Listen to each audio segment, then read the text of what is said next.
Hello everybody, welcome to another beer review, number 71, would you believe?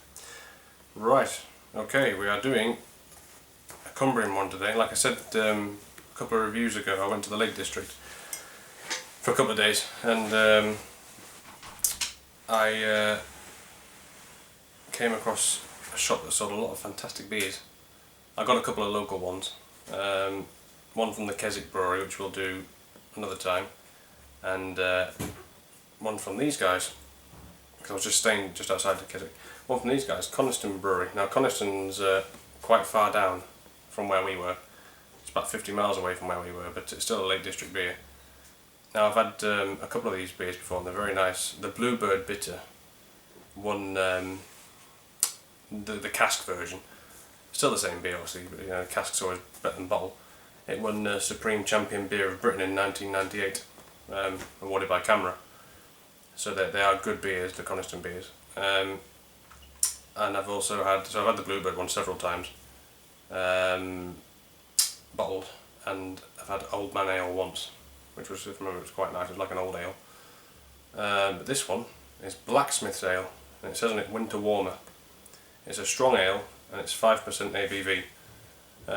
So I think it's, I don't think it's too dark, but I've never had it before, I wouldn't know, but looking at the ingredients, it's I don't think it's a really dark beer. Anyway, there's the label. There, let me just turn the screen around because I'm on my own at the minute. The wife's just, my darling wife is just busy doing something. I'll just hold it up there. Coniston Brewery. Blacksmith Ale. Yeah, CBC. 5% on the ABV there.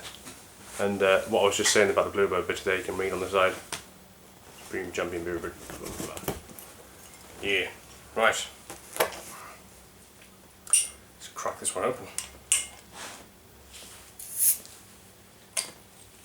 You can turn the screen back around if you like that. You didn't want it to me. Oh, I've done such a better job than me than looking at me and keeping me right. That's it. She sacrificed an evening of viewing for 10 minutes. Just to film me do a beer review. 10 minutes? Well, including the time it took to set it. Anyway, this I'm pretty sure is in bottle condition. I can't see any bits in it. So I'm just going to pour a bit out. Then pour the rest of it in a tick. Just going to put that down there. Clink. They were glasses of water, I can assure you. There we go. Oh, look at that. It's not like I sit and drink beer all night. Yeah, it does. You liar. Seriously, I mean, when I've got a lot of beer in to review, I perhaps do one a night, maybe sort of 4 or 5 nights out of the week, but otherwise I maybe have a couple a week, unless I'm going out. Not a big drinker at all, I just appreciate the good stuff. Right, there we go, look, it's a fairly hazy, not cloudy, but a fairly hazy amber ale. There's a slight head on it, but I haven't poured it properly because I'm just going to go hard. It's fairly carbonated. Then again, it always looks more carbonated when you pour a little bit in because the bubbles are concentrated onto a smaller area. But you can see there, a little bit of a head at the top there. Oh, you get it. I've used this glass several times. A real ale shop in Norfolk. You've never had a chance to have a decent close-up because I've never had a good camera to see the logo. But it's that there. It's a real ale shop. There's the logo. Norfolk Ales. Good stuff. Brother-in-law bought me this. Smells very fruity. There's definitely a spicy, gingery, malty. Well, it's not obviously not ginger, but there's that sort of a note I'm getting from it with a malt. Sweet sort of treacly smell as well, not sickly sweet, but it's fairly sweet treacle smell.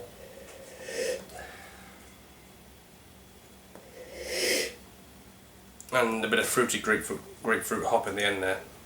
So I'm rather looking forward to this. Yeah. Right. I haven't got much time tonight, so I'm not going to ramble on too much. I'm just going to pour it out and get on with it.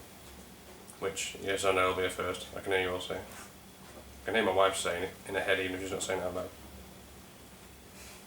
There you go. It's alright, I love Fiona. We've been together just over 6 years now. We had our 6th anniversary, 6th running anniversary. Is it 7th today? Yeah, so 4 days ago, 3rd of June 2006, she became my property. And her face. She knows I'm joking. But yeah, so yeah. So this is, I suppose, celebrating our wedding anniversary. Because the only one I've done. No, I did one the other day since. But anyway, this is it now. So cheers. Now you've remembered. Now I remembered. I still haven't got my present. Do you mean you haven't got your present? I haven't. I bought her this fairly expensive necklace. She didn't like it, so I've sent it back. So she's picked something now. So we're going to get that instead. So don't listen to her. There you go. Yeah, you can see that the head there is slightly off-white. Back to the beer. Slightly off-white, and I've poured just a little bit. That's about what you would get in a pub. On the head, maybe a bit less. So yeah. Cheers, folks. I'm parched. That's how it tastes.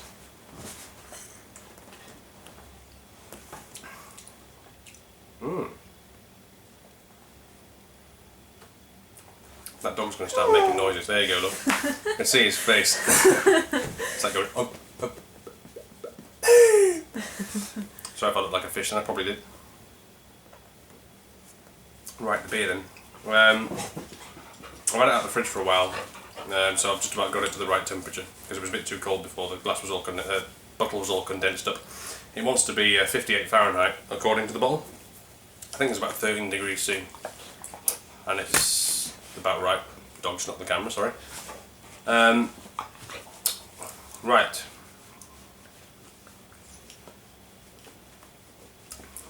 Fairly carbonated on the end of the tongue to start with. That sweet treacly note doesn't really come out in the taste, it's dry. There's a very slight sweetness to the beer, but not much at all, it's dry. You get hop from the start, hop in the middle and hop at the end.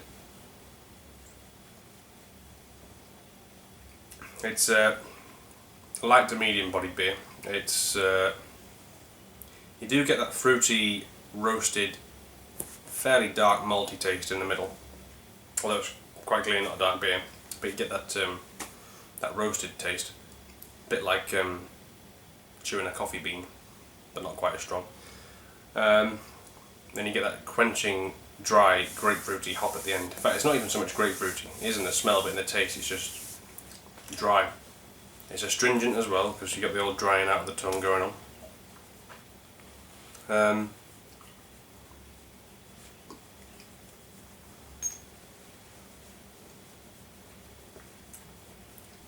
On second inspection, a bit more of that malt coming out, almost like a biscuity sort of. It's not bready yeasty, you don't get a lot of that, like a biscuity sort of supple malt taste. But the dark roastiness with the hops make it, as it says on the front, a winter warmer. So it's quite a warm tasting beer, but it's only 5%, you know, it's not like a 6 or anything like that. Excuse me, quite gassy.